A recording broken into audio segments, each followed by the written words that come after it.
chicken sa oven. So, lagyan natin siya nitong magic.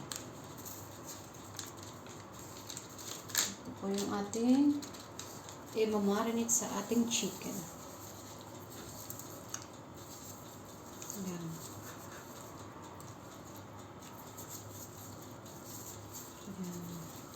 Imasin muna natin yung chicken para ano po yung kanyang flavor. Ito po siya ay spicy po siya. Chicken. Ayan.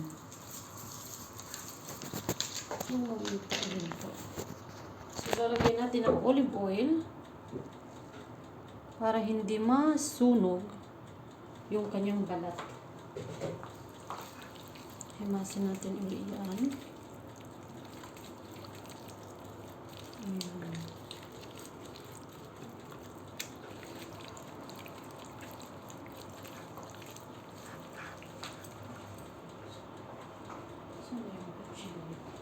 Andito po.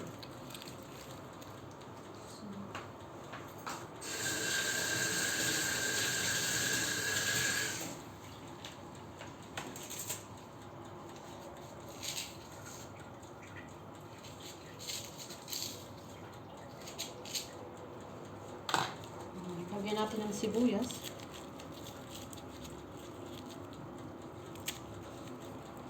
Kung gusto nyo lagyan ng garlic, pwede rin. Nasa inyo naman yun.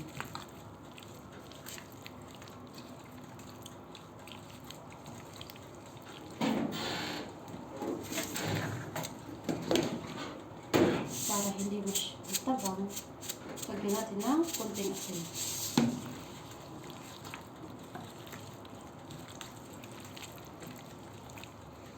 Pagkatapos niyan, ilalagay natin dito sa plastic po natin ilalagay.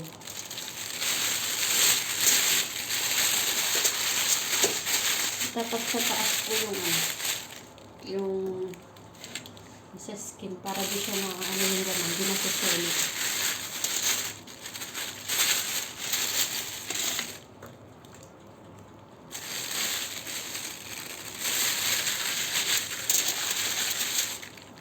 Dahil mag-eat lang po itong chicken, pwede siyang lutuin ng 1.5 or 1 hour. Depende po yun.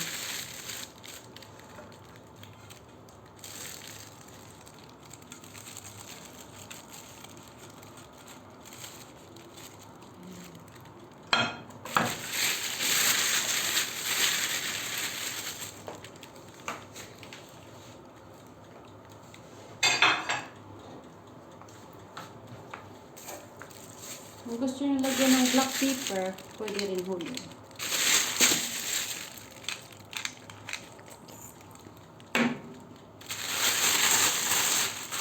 Pagkatapos nito,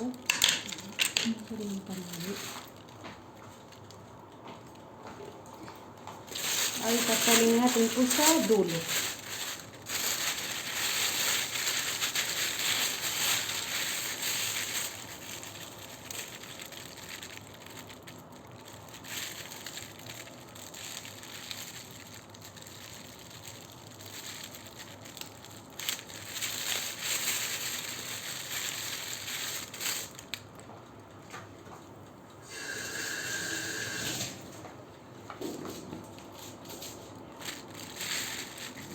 Dulo po natin itatali.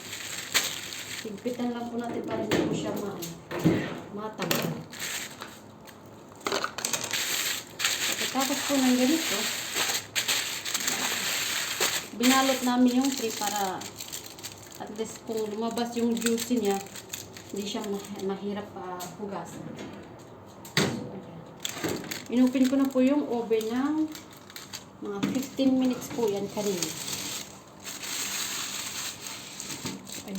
Pasok po natin dyan. After po ng 1 hour, titingnan uli natin.